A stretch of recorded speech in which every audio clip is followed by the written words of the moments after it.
alone. Telling his brother to run and not look back, just go, is him. That is just him. He wouldn't have thought twice about himself. He would have just thought about protecting his brother. Once Negus had been isolated, the onslaught of violence began. Some in the group beat him with metal poles, and one of them had a knife. He began stabbing Negus in the legs and stomach. The attack lasted less than a minute, but the knife was used with such force that the blade snapped off inside his body. My phone rang, and it was my younger son. And I couldn't understand what he was saying at first, because he was just like screaming down the phone. And then he said, Negus has been stabbed.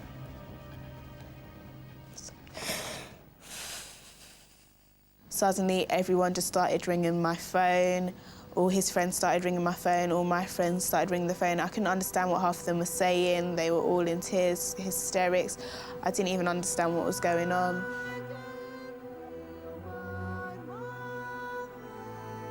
And when I got there, they wouldn't let me see him, because they said they were working on him. Despite the best efforts of paramedics and bystanders, this is where Negus bled to death. Police are now desperate to catch those responsible before they kill again. Steve, is there any evidence to say whether this was a targeted attack? Well, certainly the gang recognised Negus. We know Negus has got some links to a local gang. He's not heavily involved, but they certainly recognised him and gave chase. People around here will be scared to come forward, won't they? They will be, but they need to recognise that. I understand that they may be told not to speak to the police. They may have had previous bad experience with the police, but ultimately they need to have that trust and the confidence to come and speak to us. Take that first step and speak to us. If they're scared, if they don't want to be scared for the rest of their lives, then they need to speak up and get these people off the street, or else that's just the way it's going to be forever. He died 16 days before his 16th birthday. He had his whole life ahead of him. So many things he wanted to do. So many plans he had. And he'll never do them now.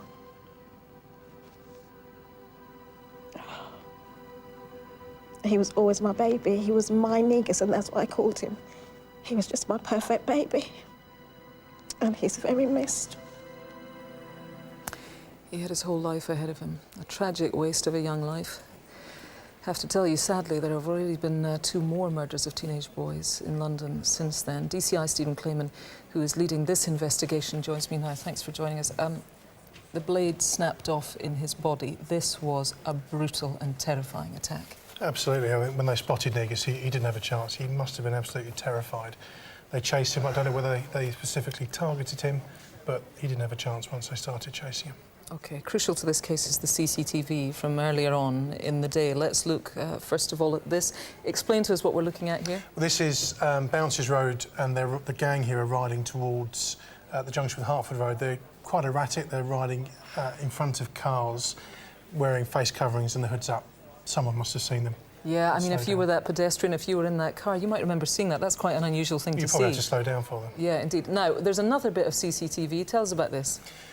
This is the point at which the gang see Negus, they recognise him, they start chasing him, and now, again, Negus and his brother and their friends are now being chased towards Westminster Road, where he was stabbed. It's really terrifying seeing that, actually. Now, when you were talking to Matthew, you were talking about witnesses coming forward, and of course, you know there will be witnesses, there'll be people who know things who just feel too terrified to talk to you.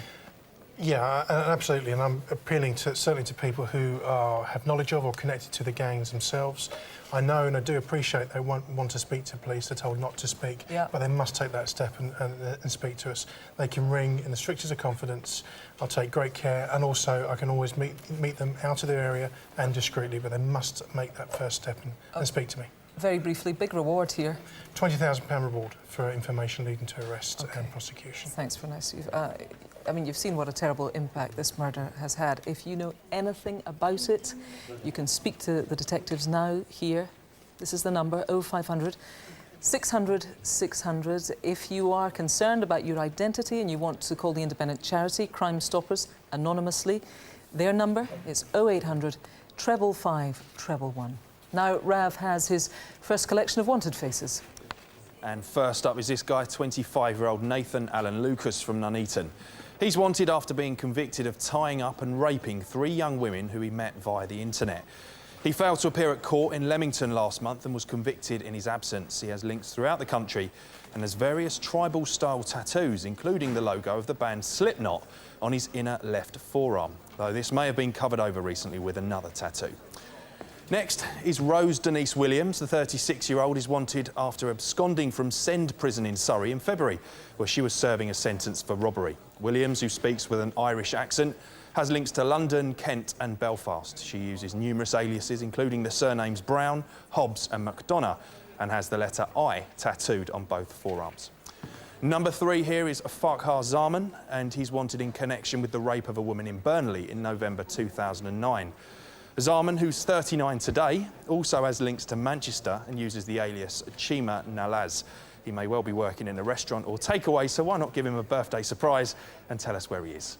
And lastly, Gary Wayne Burke. He's wanted in connection with the large-scale supply of heroin and crack cocaine in Luton.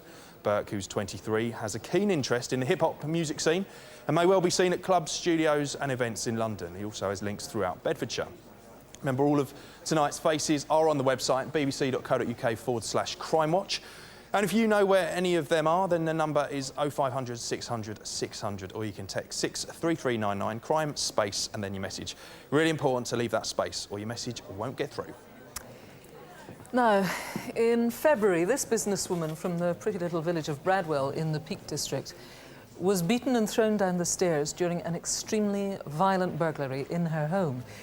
Police think the attacker is local and they need your help to catch him.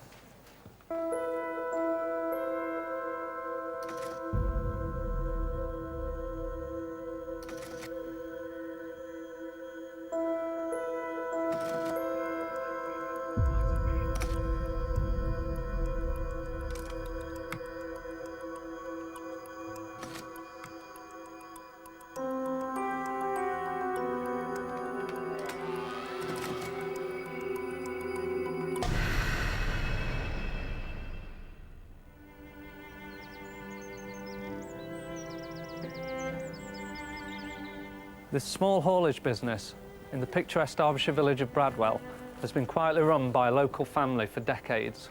But in February, the owner, Audrey Charles, was viciously beaten and attacked in her own home by a burglar who had decided the elderly businesswoman would be an easy target. I moved into Bradwell in 1968 when I got married. It's been a lovely, happy family home. We've run our business from here and it's just been my life. My husband had already established the garage business. In 1972, we created our haulage business.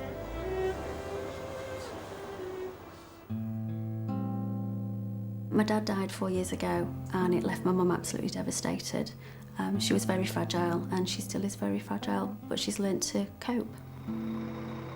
We decided all together as a family that we'd got to go forward. My mum was really starting to get on with her life. She didn't enjoy being on her own, but she was getting used to it. Since this has happened to her, it's completely altered that.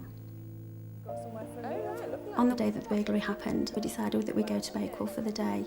Oh, yeah. We had some lunch, we had a look round Bakewell, and then I went into the bank because I needed to draw £4,500 out for our driver's wages. I got back from Bakewell and decided I would go into my office and do some paperwork. My son went home at 6:15. I'm heading off now, Mum. See you later. All right, Philip. See you later.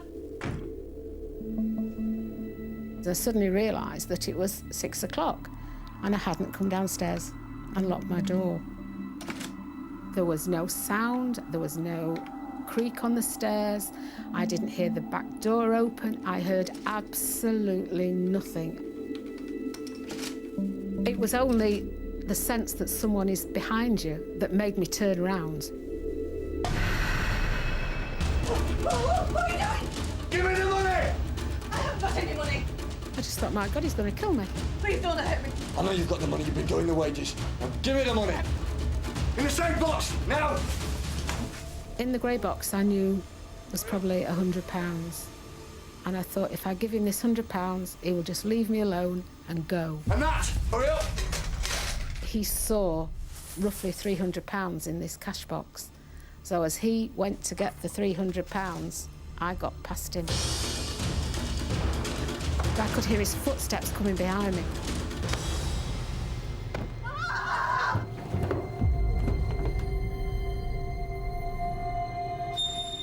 Suddenly produced these black tie wraps.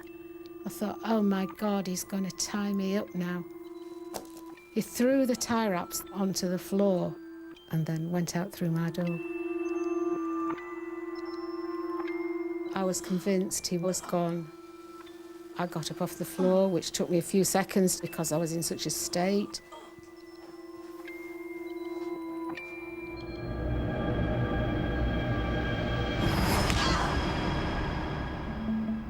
At around 6:30 p.m, two girls waiting at the bus stop on the main road saw a blonde man running from the direction of the house. It's an emergency. Please help me, I've just been robbed. Just now? Yes, it's pushed me down the stairs, it's smashed me in the face. I'm in a right state. Okay, just stay with me.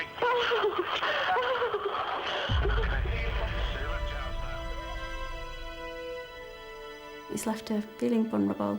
She will put a smile on her face and she'll tell everyone that she's okay, but underneath she isn't okay. I thought I was going to die, and I was fighting for my life. This man used extreme and unnecessary violence against a 66-year-old widow, all for the sake of just £500. Somebody out there knows who did this. They need to come forward, now. The amount of money he took, for what he's done to me, it's just unbelievable. I hate the person who's done this to my mum, and I want somebody to be found. I feel it'll never go away. It can't go away. My life has changed so much because of it. Well, we're joined now by DC Derek Ellis of Derbyshire Police, who we saw there in the film. This has had a devastating effect on Mrs. Charles, hasn't it? It has. Aside of her physical injuries, she's been left feeling very intimidated. It's important to tell people that in terms of the security at the business and in our home, that's all changed now. Yeah, there's been a complete change in the security. The wages for the drivers are now paid by banker's draft, and any valuable items have been removed from the address. Derek, let's talk about the timing of this attack. It would seem highly significant. Exactly. As you saw in the film, the attacker knew there was £4,500 worth of wages money in the address. Fortunately, he only took £500. He also struck on the one day that Mrs. Charles's son had left work early. Right. We believe they may have been watched, and we're keen to hear about anyone seen hanging around the address. OK, let's talk about definite leads so far. In terms of information, what do you know for sure? OK, there was a white male who was seen running from the direction of the address at 6:30 p.m. He ran along Netherside and onto Town Lane. Just show me it on there, would you? It's the blue arrow featured on the map there. That's Netherside leading up to Town Lane. And also trainers. You've got info about his trainers. Tell me about that. We have. We recovered footwear marks from the scene. These have been identified as an ASICS style of trainer, similar to the one shown. Now, this is, you know, a relatively small community. Do you think somebody watching tonight might well know who's responsible? Whoever did this had key information. So we're asking people to come forward who are connected to the family or the business that may have been asked particular questions about how the business is run. OK. The attacker may have bragged to friends or may have acted oddly at the time of the offence. Anyone with any information needs to test their conscience and pick up the phone. Yes, I mean, we've seen the injuries, haven't we? Tell me that there is a reward here. There's a reward of up to £5,000 put up by a family for information leading to a conviction. OK, Derek, for now, thanks very much. Someone must know who carried out this really appalling, violent robbery. If that's you, I would urge you to call now. There's the number, 0500 600 600. Now, here's Rab with some criminals caught on camera. And we start with an armed robbery in the Midlands. This is Queen Mary's Road in Coventry on a Tuesday morning last November. The owners of a jewellery wholesalers arrive and open up the store. Almost immediately, they're ambushed by three masked men who'd been hiding in the white van. Once inside, the owners are separated. Out of view, one of them is threatened with a handgun and forced to open the safes. The gang fill up a black holdall with cash and jewellery before making their escape in a waiting silver Audi A3, which drives off at speed with the boot still open. Which proves to be a bit of a problem when in a nearby street they lose their loot out of the back of the car and have to reverse, almost ripping the car door off in the process before they can retrieve it. These armed robbers took more than 150 grand's worth of jewellery and cash. Be a gem and name them tonight. It's the early hours of a Saturday morning in May this year. A group of lads saunter down Church Street in Liverpool city centre when there is a verbal exchange with a man walking the opposite way. Things turn nasty and the victim is punched hard in the face, knocking him clean out. As he lies there unconscious, his attacker sickeningly celebrates. He's a violent thug. Name, please.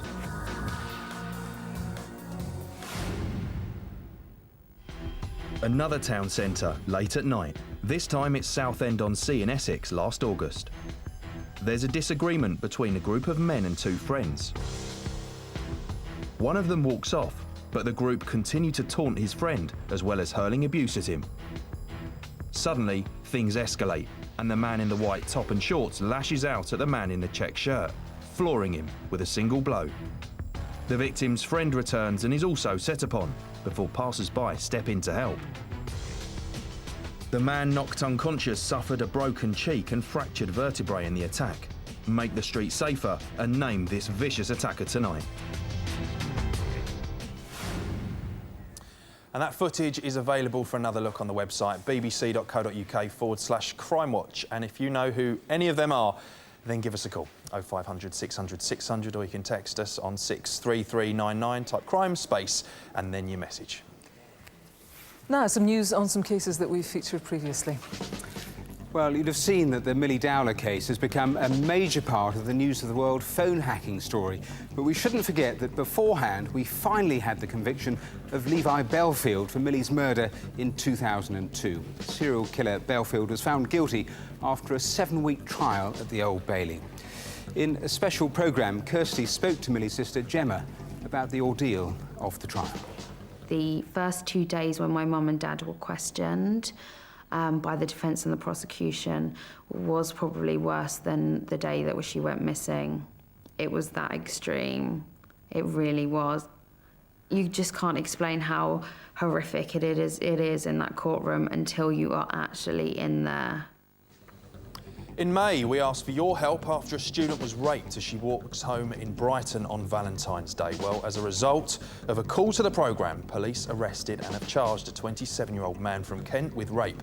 He's due in court in August, and we will, of course, keep you updated on how that progresses. Well, next, a shocking murder we've featured several times over the years. Mum of two, Heather Barnett, was killed in her Bournemouth home in November 2002. She had a lock of another woman's hair in her hand when she was discovered by her 2 children. Well, 2 weeks ago, a 39-year-old Italian man, Danilo Restivo, was convicted of her murder. The judge told him that he'll never be released from prison. Italian police now want to extradite Restivo to stand trial for the murder of a woman in southern Italy in 1993. In February, we appealed for the help with this investigation into the murder of student Samuel Gadira, who died after being stabbed through the heart just outside Penge East train station in Sydenham in south-east London. Well, a day after the programme, Crime Stoppers received a call from a person with information about Samuel's death. Tonight, detectives are asking for that person to get in touch again. You can speak to Crime Stoppers or directly to the officer leading the case, DCI Lawrence Smith, on this mobile number, 07404 823 299. I'll give you that again, it's 07404 823 299. So please, if that was you, or if you have any information about Samuel's death, then do please get in touch tonight. Right, still to come, the woman savagely beaten and left for dead in a Rochdale alleyway. Do you recognise this? It's the nightdress that she was found in. And Matthew has the shocking story of how serial killer John Cooper was finally brought to justice. Yes, he's a brutal but calculating man who for years denied responsibility for shooting dead 2 married couples. But in the end, his lies were no match for the advances in forensic science. And it was quite clear that that firearm was causing him significant issues. In the debrief after the interview, I think it was one of those eureka moments where we all were quite satisfied that that was the murder weapon. And just come over here, take a little look at this. Almost £1 million worth of stunning jewellery. We need to find out who it belongs to. That's going to come up very soon. But first, Matthew has the latest on what's been happening on the phones. Matthew. Yeah, let's briefly interrupt Steve and his team investigating the murder of Negus McLean. Steve, what's come in so far? Well, I've got to say, in this short time, I've had a fantastic response. There are people who are ringing in, naming names, which is fantastic, and I will be talking to them in the next coming days, because it's really good that they are having the confidence to ring me and speak to me. Others are providing us with street names, which is fantastic. What I would ask if people can actually give us the full names as well, so street names. And do you know if the names are gang members? Yes, and it appears they're other gang members, so it's really important that if they're naming gang members, they give us the full names as well as the street names as well. And there's lots of witnesses with the CCTV, a frenzied attack, terrifying attack for Negus. It was. I mean, you know, witnessed by his brother, he stood no chance. He was outnumbered and stabbed several times. He really didn't stand a chance. All right, so good luck, and Steve is here waiting for your call. Now, Rav's got more of his wanted faces. And first in this section is this lady, 21-year-old Hannah Parveen. She's wanted in connection with neglect and ill treatment of an elderly care home patient at a hospital in Bradford in 2008. The police believe that Parveen may now be married and using a different surname. Number 6 is Christopher Ian Edwards, and he's wanted on a recall to prison after breaching the terms of his licence. Edwards, who's 23, was originally convicted of GBH after stabbing a friend in the stomach. He has links to Welling, Bexley, Bexley-Heath and Bromley, all in Kent. Now, take a look at this. It's CCTV that we showed you in March of a distraction theft at a jeweller's in Midsummer Norton near Bath, and that's in January this year. As a result of a call to the programme, the woman in red was named as 22-year-old Sava Ankuta, here she is, and the man as 32-year-old Boeri Kvek. There he is at the end. Now, we just need to find them. And that should be quite easy to spot, because as Ankuta has several gold teeth and a burned scar on the back of her right hand, while Kvek has tattoos on both forearms, with one reading Senorita with a C.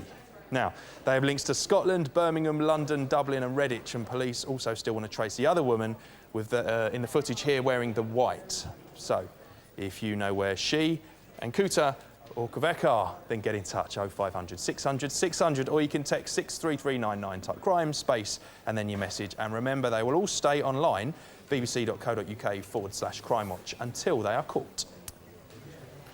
It should have been Elaine Doyle's 42nd birthday yesterday.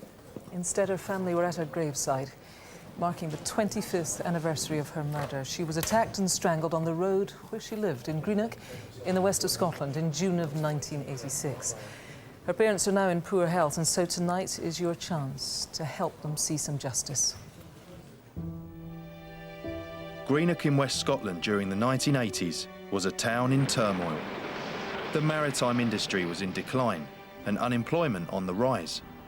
But perhaps the biggest blow to hit the town came in 1986, when a local teenager was brutally murdered just yards from her doorstep. I have to leave this house and I have to pass by the place where my daughter was killed. And I know people are looking at me and feeling sorry for me and feeling sorry for my family. Well, I don't want them to feel sorry for me if they know something and they're not going down to the police. There's no good sending me a sympathy card. Elaine Doyle, aged 16 at the time, was attacked and strangled just 50 yards from her front door.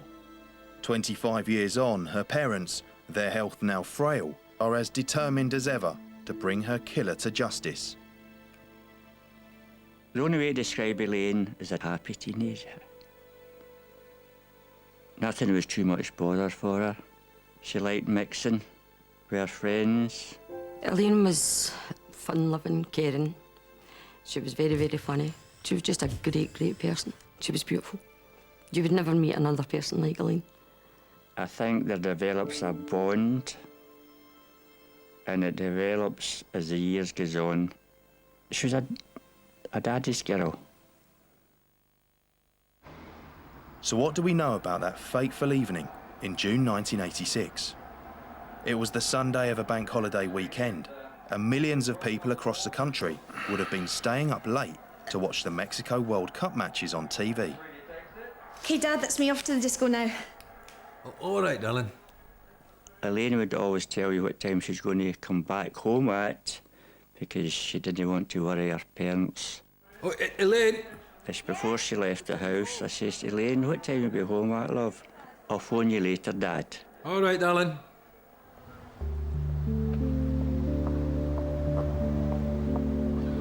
We all decided to go to the Celtic Club because we were all off work on the Monday. Had a laugh, a wee dance and a giggle. There was no serious dancing, it was all to make each other laugh.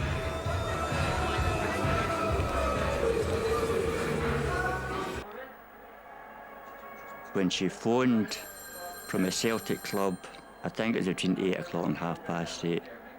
Hello. Oh, hiya, darling. Daddy, I'll be home at 12 o'clock. Well, Maureen and I were quite happy to get that phone call. That was Elaine. She'll be home at 12. All right. After the disco, we started walking towards Clyde Square. And then it was time for Elaine to go home. And I ran after her and asked her to come back to my house and stay. I promised Dad I'd be back. But because it was too late to phone her parents, she obviously said no and headed home. From here, Elaine would have taken a route through Hamilton Way towards her home in the West End of Greenock. And although it was late, many would have still been up enjoying the bank holiday weekend and the football.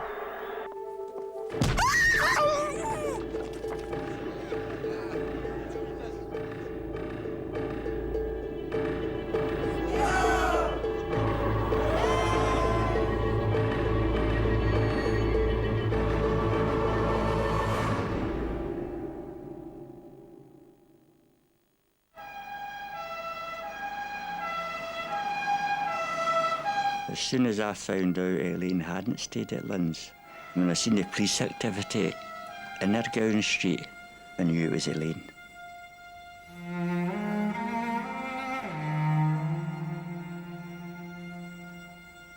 And this is how bad is a girl been hurt? And the policeman says the woman's dead.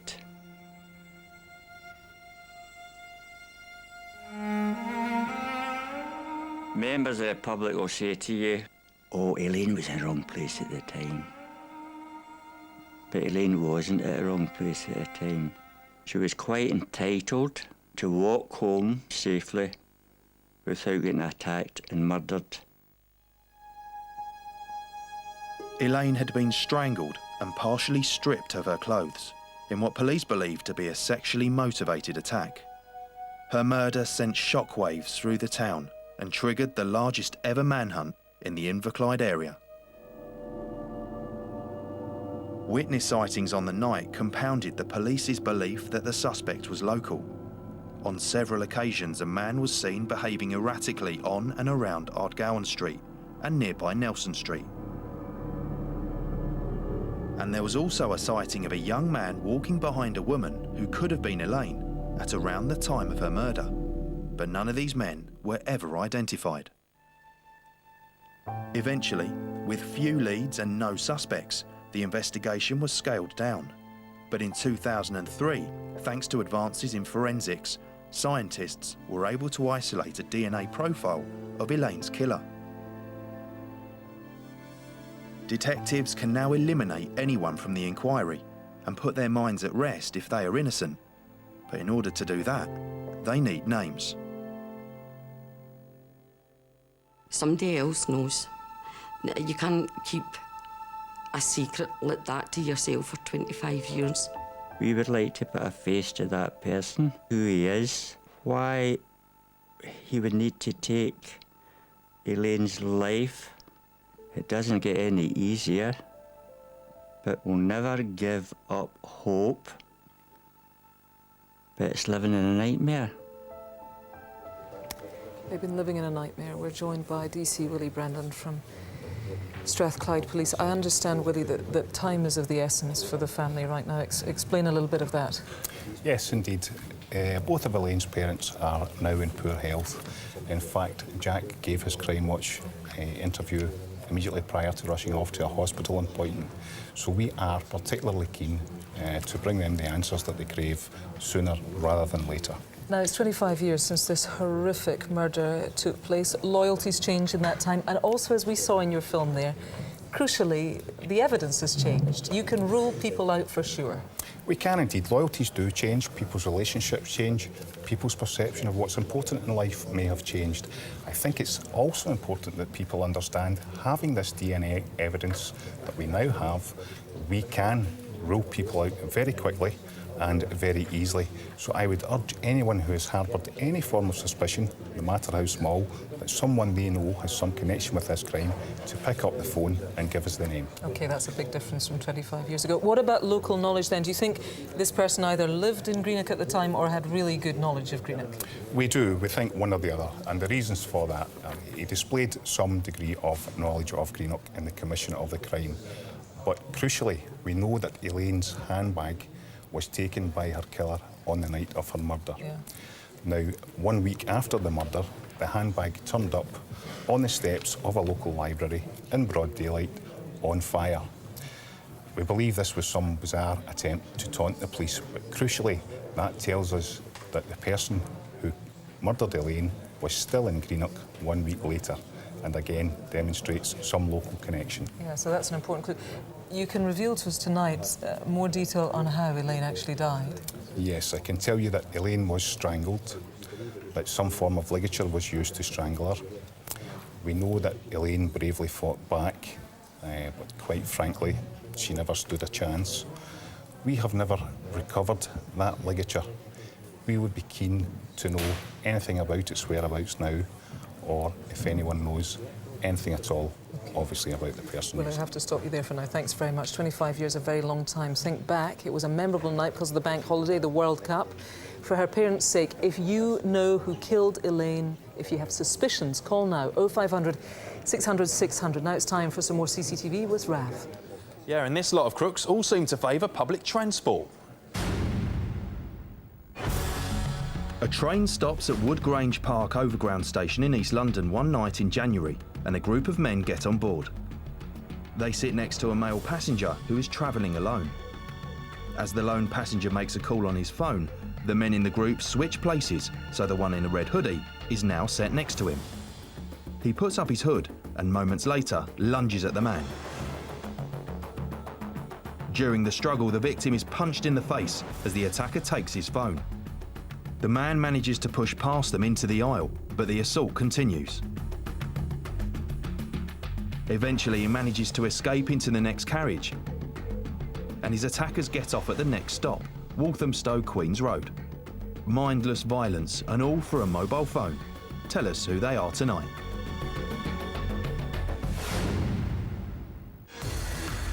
We're still on the railways, but downstairs this time at Barking Underground Station during the early hours of Easter Sunday this year. But these two men lolloping into the station are far from good eggs. The pair meet up with a mate in a turquoise top and get on to the waiting train, but stand so the doors can't close. When the driver approaches and asks them to move, he is set upon. He was knocked unconscious and lost a tooth in the attack. The three then flee together from the scene. Do the right thing and name them tonight.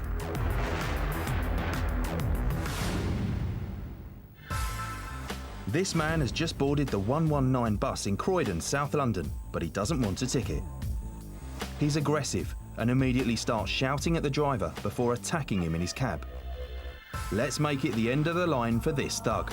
Tell us his name tonight.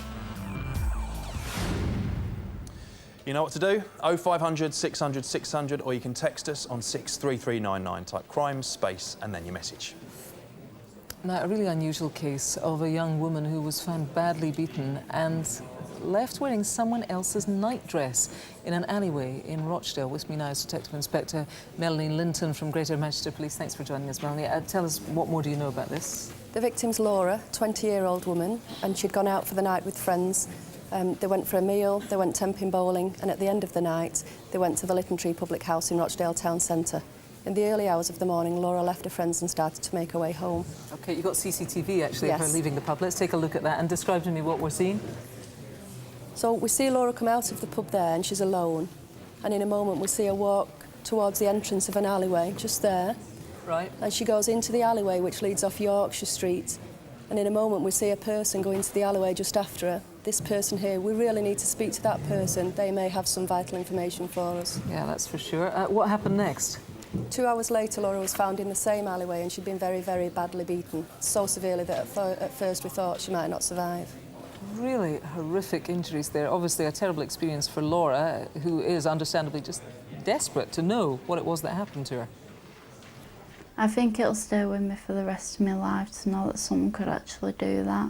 So for a normal night out with my friends, having a laugh, to ending up in hospital, I think they're quite disturbed really to do something like that to someone. I just want the person caught and sent to prison. Horrendous. Now explain more about the oddity of what it was she was wearing when she was found. When she was found, she was wearing just a nightdress. It isn't Laura's nightdress, and we don't know where it's come from. There are no markings in the nightdress, nothing to tell us where it may have come from or how it was made. We really need to know more about it, and if anybody knows where that nightdress has come from, I'd urge them to call in tonight. Yeah, or indeed if they can give you any details about where it was bought or anything. What other possessions were missing? All of Laura's possessions, all of her clothes, a handbag, her shoes, everything was missing, and the only item that's been found is a bank card which was handed in at the NatWest in Rochdale some days later, and I'd really like to speak to the person that handed that bank card in. Yeah, that could be really important. OK, Melanie, for now, thanks very much. It's terrible, isn't it? We need to know what happened to Laura. And what about that nightdress? Where did it come from? It is very important that the person seen there on CCTV gets identified, gets in touch. You could do that on 0500 600 600. If you have been a victim of crime, then there is the victim support line. I'll give you their number. There it is, 0845 30 30 900. Now it's time for some more updates on the cases that you've already helped with. Over to Matthew. First, a case we showed last December. Julian Gardner from East Sussex died after confronting a gang of intruders at his farm in October last year. Just 2 weeks ago, 5 men, all from Kent, appeared in court charged with his manslaughter. The 5 men, along with a 6th man charged with conspiring to pervert the course of justice, are due in court later in the year. We'll let you know how that case progresses. And you may remember this face. He's Peter James Hanna, and he appeared on my Wanted Faces board in our last programme after slashing a man with learning difficulties across the face and back with a knife. Well, just minutes after the programme went on air, 40-year-old Hanna was arrested on his way to Liverpool Airport. And last month, he was given an indeterminate prison sentence and will serve a minimum of 7 years. Nice one. Yeah, nice one. Now, have you ever wondered what £1 million worth of jewellery looks like? Now you know. Detective Constable Andrea Smith from South Yorkshire Police is here with this extremely valuable, blingy, sparkly lot. How did you come upon it? Well, Kirsty, these are just a few of the items that we've recovered from a very modest private house during a criminal investigation that is currently ongoing. OK, who do you want to hear from then specifically tonight?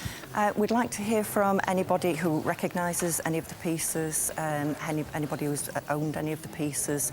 Has anybody had any of these stolen from them? Has anybody been given them as gifts? And more importantly, as you can see, some of these items have been custom made. We'd like to know if anybody's been commissioned to make any of the items here today. I mean, some of them are not just distinctive, really extraordinary in their own way. I've been looking at these earlier. Take me through this. Well, the jeweller that's valued these items has estimated that they will have started off quite plain and had the diamonds added on this Rolex watch here, and the diamonds and the rubies added to the Chopard watch there. And of course, we think that this one has actually been custom made. Yes, let's just talk about this little beauty here. Quite a Bobby Dazzler. It is. The centre stone is a 10-carat diamond solitaire. It's on a twist, and the twist also has diamonds all the way around it. And that little item there has actually been valued at £200,000. Just for that? Just for that. 10-carat diamond. You would know if you were missing that, wouldn't you? I think you would. Generally, the other stuff, I mean, you know, a lot of diamonds. There is a lot of diamonds. In total, the collection is worth over £1 million. So we are interested to hear from anybody who might know where this jewellery has come from. Goodness me, those are just some of the pieces that we're looking at here tonight. If you want to have a closer look at them, if you think they might be something that you've had stolen, pictures of everything recovered are on the website bbc.co.uk/crimewatch. And if you recognise that incredible 10-carat ring or anything else, call the studio now, 0500 600 600. Now, in May, this man, John Cooper, was convicted of a catalogue of appalling crimes. He is an armed robber, a rapist and a murderer who wrought havoc on a small rural part of southwest Wales for over a quarter of a century. But he was eventually caught thanks to some of the most sophisticated forensic work ever seen.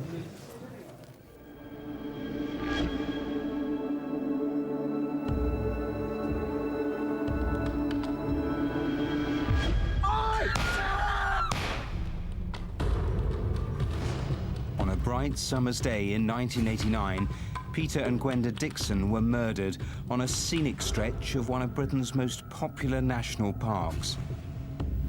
They'd been tied up, shot and robbed.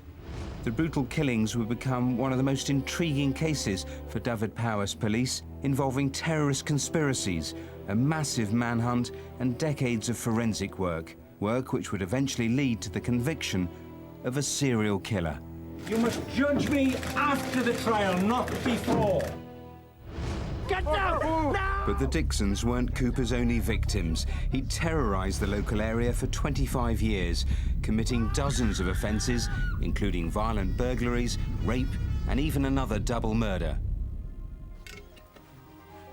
In the summer of 1989, Peter and Gwenda Dixon had been camping in Littlehaven, a popular spot on the coast in Pembrokeshire in southwest Wales. But when the couple failed to return home to Oxford, their son raised the alarm and a full-scale missing persons inquiry was launched. 5 days later, their bodies were found by a police search team. They'd been hidden in thick undergrowth. But police were perplexed as to why someone would murder a couple in broad daylight in such a popular tourist spot. One suggestion was that the Dixons had discovered a secret IRA arms dump and had been killed to prevent them reporting it. There was various theories put forward. Drug running, a drug importation, that Peter and Gwenda Dixon may have stumbled on something of that nature, or potentially the IRA. But the most compelling evidence pointed towards it being a bungled robbery.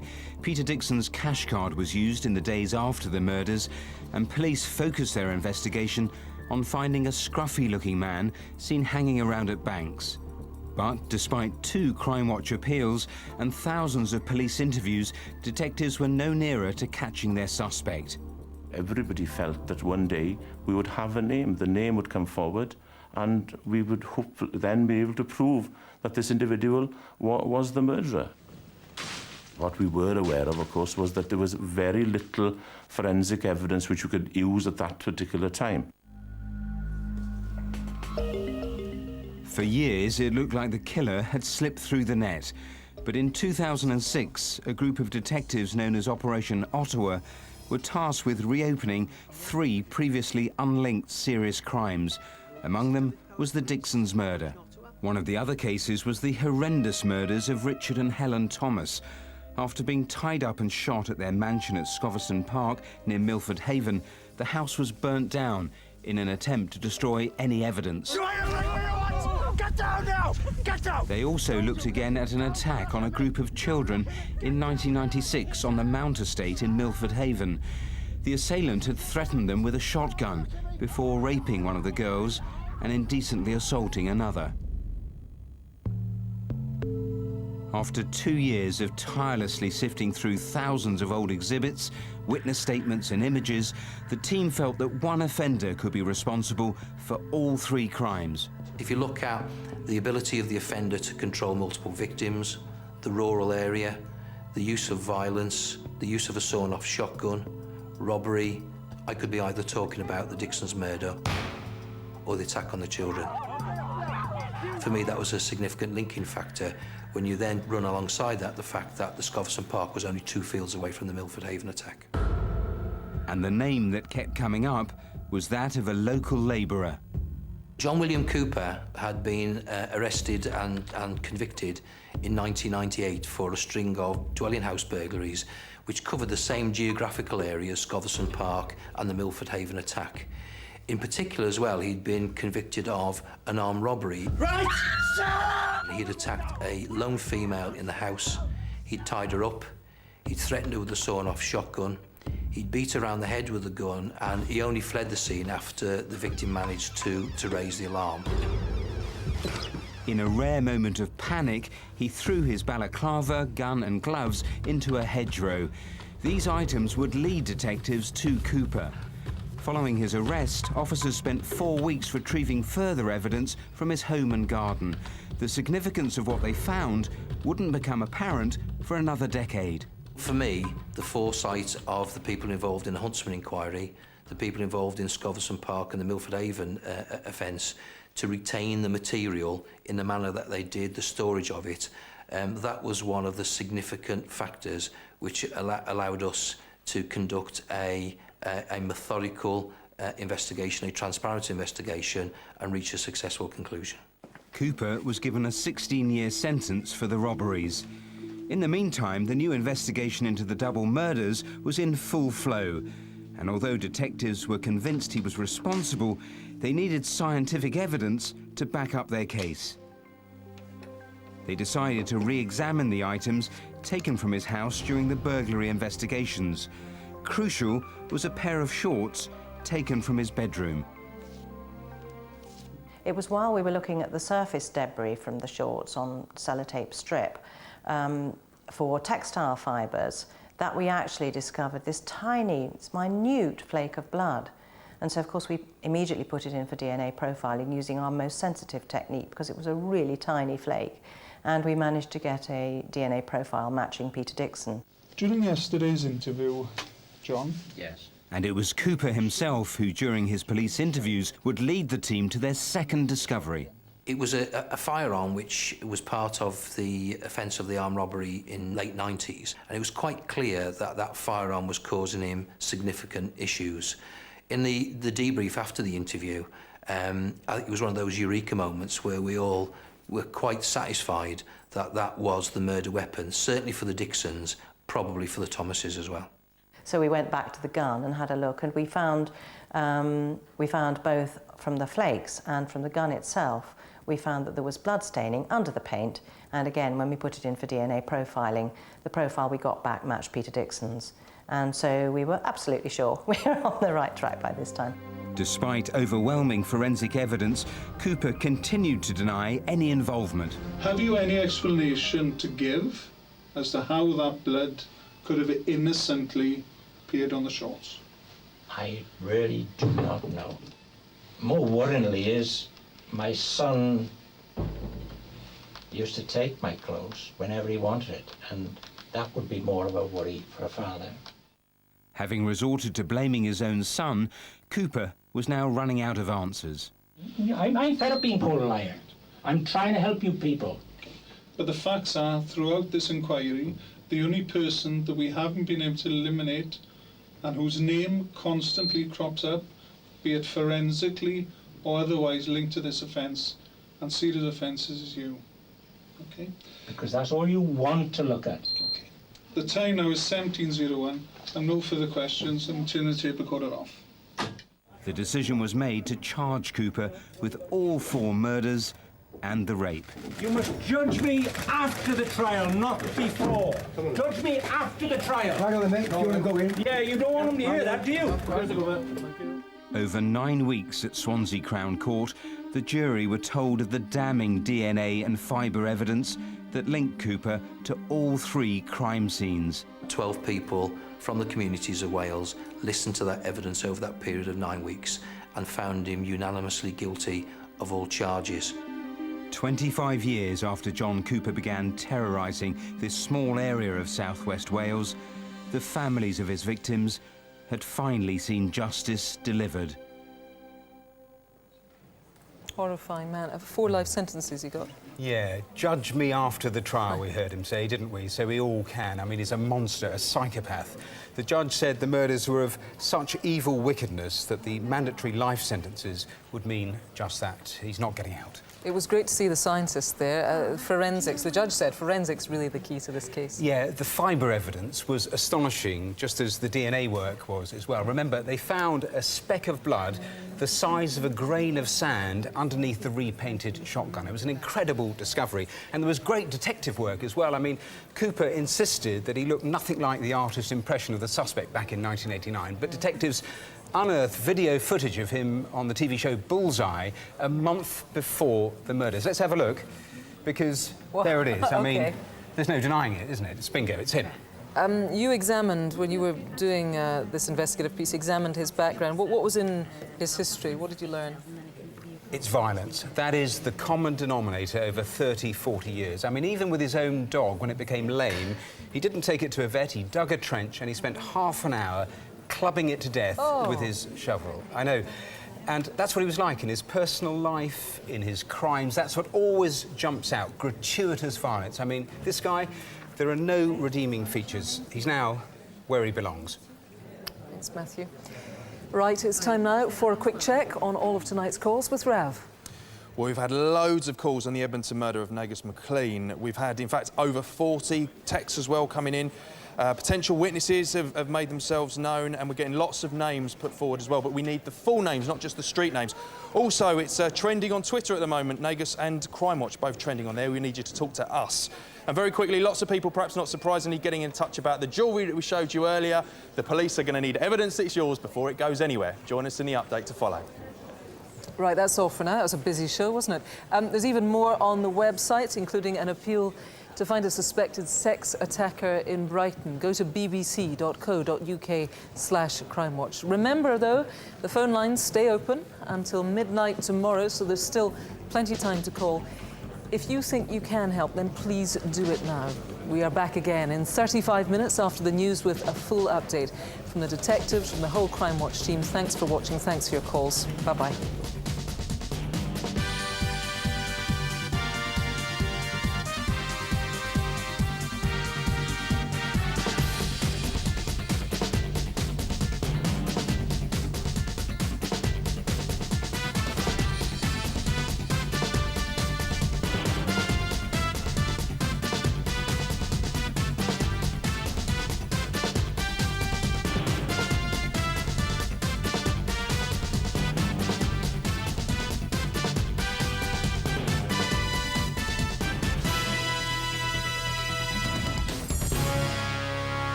This summer, cast your mind back to some memorable...